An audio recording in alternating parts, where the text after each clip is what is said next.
गूंज एकेडमिक में आपका स्वागत है। आज मैं आपको बिहार और नदी जोड़ो परियोजना के बारे में बताऊंगा। यह प्रश्न हर साल एक हॉट टॉपिक रहता है, लेकिन यहाँ से डायरेक्ट प्रश्न कभी नहीं पूछे गए हैं। तो ऐसे में यह इस साल भी यानी 65वीं बीपीएससी मेंस में भी इम्पोर्टेंट हो जाता है। आइए जरा इस पर एक थोड़ी सी चर्चा कर लेते हैं। बिहार में नदी जोड़ने की योजना जल्द आकार ले सकता है। बिहार में 8 नदियों को जोड़ने की योजना पर काम हो रहा है। इस योजना के बाद बाढ़ और सुखाड़ से निजात मिल सकेगा। मैं बचपन से यह सुनता आ रहा हूं। बिहार समेत पूरे देश में नदी जोड़ो परियोजना की बात सालों से होती आई है, लेकिन धरातल पर यह काम आज तक नहीं उतर सका है। इसके लिए 18 योजनाओं को चिन्हित किया गया है, जिसमें 8 योजनाओं को इंट्रा स्टेट नदी जोड़ो योजना के तहत चिन्हित किया गया है, जिनमें सकरी नदी से नाटा नदी को जोड़ने का काम, यानी सकरी एक छोटी सी नदी है और नाटा, इन दोनों को जोड़ा जाएगा। बूढ़ी गंडक से नून बाया गंगा लिंक योजना, बूढ़ी गंडक और गंगा को जोड़ने की योजना है। बीच में एक नून नामक एक छोटी सी जगह है। कोसी मेची लिंक योजना, इस पर अब काम शुरू हो चुका है। यह एक बहुत बड़ी योजना है। बागमती बूढ़ी गंडक लिंक योजना, बागमती तो मेरे गांव के बगल से बहती है और बूढ़ी गंडक थोड़ी दूर, तो इन दोनों को जोड़ने की योजना है। कोसी गंगा लिंक योजना, इन दोनों नदियों को भी जोड़ना है। कोसी अधवारा बागमती योजना, कोसी और बागमती नदी को अधवारा क्षेत्र में जोड़ने की योजना है। कोहरा चंद्रावत लिंक नहर योजना, कोहरा और चंद्रावत को जोड़ना है और नहर बनाना है उसके तहत। धनार्जे जलाशय और फुलवरिया नहर योजना, ये सब बिहार में नदी जोड़ो परियोजना 18 में से 8 जो इम्पोर्टेंट हैं वो हैं। अब थोड़ा कोसी मेची लिंक पर एक चर्चा कर लेते हैं। कोसी मेची लिंक योजना को भारत सरकार की बृहत एवं मध्यम सिंचाई और बाढ़ नियंत्रण के लिए गठित सलाहकार समिति से मंजूरी मिल गई है। वन पर्यावरण एवं जलवायु परिवर्तन मंत्रालय से भी वैधानिक मंजूरी मिल गई है। कोसी मेची योजना के लिए केंद्रीय जल आयोग द्वारा 19-20 फरवरी 2020 को स्थल जांच भी कर लिया गया है। देखिए, यह एक बहुत बड़ी योजना है। अगर यह साकार हो जाती है तो जो बाढ़ आती है कोसी में, उससे जो कई सारे जिले प्रभावित होते हैं, उससे लोगों को निजात मिलेगा। और यही नहीं, इससे सिंचाई भी हो पाएगा।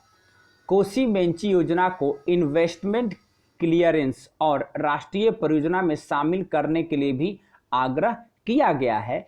इस योजना से 2,14,812 हेक्टेयर अतिरिक्त भूमि को सिंचाई हो पाएगी।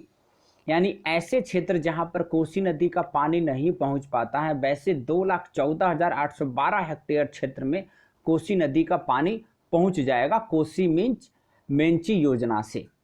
बिहार के 8 नदी जोड़ो परियोजना के पूरा होने पर बाढ़ और सुखाड़ से राहत मिल पाएगी। मुझे तो नहीं लगता है, लेकिन ऐसी संभावना है। गौरतलब है कि लगभग हर साल दक्षिणी बिहार सुखाड़ से ग्रसित रहता है और वहीं उत्तर बिहार में हर साल बाढ़ की विभीषिका झेलनी पड़ती है। इस योजना के पूरा होने से दोनों से निजात मिल सकेगा। एकदम सही कहा गया है। अगर यह योजना धरातल पर उतरती है तो चूंकि होता है कि उत्तर बिहार में हर साल बाढ़ आती है और वो पानी बर्बाद होकर समुद्र में चली जाती है गंगा नदी के माध्यम से। दूसरी तरफ दक्षिण बिहार में नदियां कम हैं, वहाँ पर ज़्यादातर झारखंड से निकलने वाली नदियों का पानी कुछ है जो वहाँ आता है, तो वहाँ पर सुखाड़ की स्थिति होती है।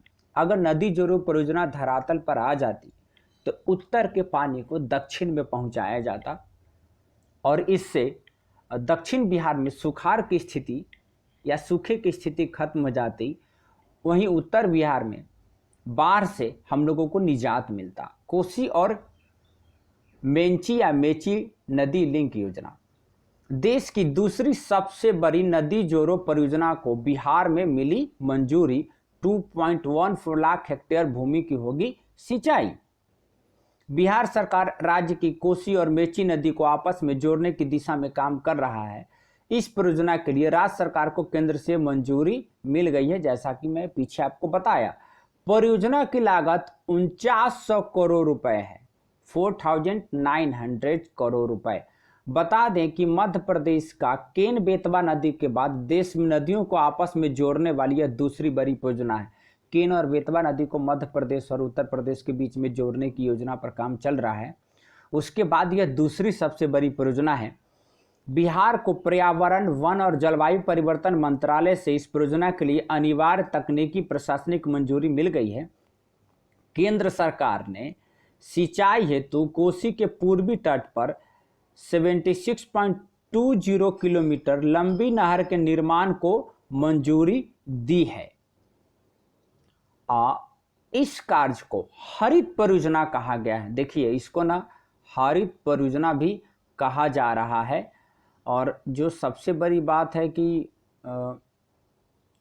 जो कोसी का जो पूर्वी तट है उस पर 76.20 किलोमीटर लंबी नहर, यानी 76 किलोमीटर से ज़्यादा, इससे लोगों का विस्थापन नहीं होगा और न ही वन भूमि का अधिग्रहण होगा। मानी योजना का आकार इस तरीके से तैयार किया गया है कि लोगों का विस्थापन भी नहीं होगा और वन भूमि का अधिग्रहण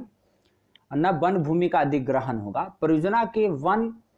परियोजना के बन जाने से न केवल उत्तरी बिहार को बार बार आने वाली बाढ़ से मुक्ति मिलेगी, बल्कि अररिया, पूर्णिया, किशनगंज और कटिहार जिलों में 2.14 लाख हेक्टेयर कृषि भूमि की सिंचाई होगी। ऊपर मैंने उसकी चर्चा की थी कि 2.14 लाख हेक्टेयर। अब वो जगह देख लीजिए, अररिया, पूर्णिया, किशनगंज और कटिहार है। सकरी नाटा नदी जोड़ परियोजना, इसी प्रकार दूसरी महत्वपूर्ण योजना सकरी नाटा जोड़ योजना है। सकरी नदी पर बक्सोती बराज से नहर निकालकर आहर पाइन को जोड़ते हुए नाटा नदी पर जलांतरण की योजना है। देखिए, दोनों छोटी छोटी नदियां हैं। तो सकरी नदी पर बक्सोती बराज से नहर निकालना है और आहर और पाइन जो हमारे परंपरा में चले आते रहे उसको भी जोड़ने की योजना है। सबको जोड़कर उसकी पानी को नाटा नदी में भेजने की परियोजना है, जिससे पानी का एक एक बूंद का बचत हो सके। यह योजना केंद्रीय जल आयोग में स्वीकृति की प्रक्रिया में है। इस योजना के अंतर्राज्यीय पहलुओं पर आयोग के अध्यक्ष की अध्यक्षता में हुई बैठक में सकरी नाटा सब बेसिन में जल की उपयोगिता को सीमित करते हुए बक्सोती बराज परियोजना को पुनरीक्षित करने का निर्देश दिया गया है। इसके आलोक में डीपीआर को पुनरीक्षित करने का कार्य प्रक्रियाधीन है। देखिए, कोसी मेंची लिंक योजना पर तो काम शुरू हो गया है। दूसरा जो है सकरी नाटा लिंक योजना, इस पर भी काम अब बढ़ गया है। राष्ट्रीय जल विकास अभिकरण द्वारा सूबे की अन्य नदियों को जोड़ने की योजनाओं की संभावना पर कार्य किया जा रहा है, जिसमें मुख्य रूप से बूढ़ी गंडक नून बाया गंगा लिंक योजना यह बनना बहुत जरूरी है, क्योंकि बूढ़ी गंडक में बहुत ज़्यादा बाढ़ आता है। इस योजना के डीपीआर पर केंद्रीय जल आयोग द्वारा सुझाव दिया गया है। इसका मुख्य उद्देश्य पूर्व के प्रस्ताव के अनुरूप बाढ़ सनम ही रखा जाए। इस योजना में सिंचाई ऊंचाई को ज़्यादा ध्यान नहीं रखा गया है। बाढ़ को रोकने के लिए यह प्रमुख परियोजना है। इसी आधार पर अभिकरण आगे की कार्रवाई कर रहा है। देखिए, मैंने एक छोटी सी चर्चा आपके सामने की है, चूँकि यह बहुत इम्पोर्टेंट है। अगर डायरेक्ट प्रश्न नहीं भी पूछा जाता है तो किसी अन्य प्रश्न में जो नदी लिंक जितने भी 8 की मैंने चर्चा किया आपको याद रह गया तो आपके प्रश्न को थोड़ा सा अच्छा कर देगा। अगर इसको आपने अच्छे से ध्यान में रख लिया और किन किन जिलों में और कितनी राशि है ये सब आपके ध्यान में रह गया तो यह आपको बहुत काम आएगा। मिलते हैं किसी अन्य वीडियो में। जय हिंद, जय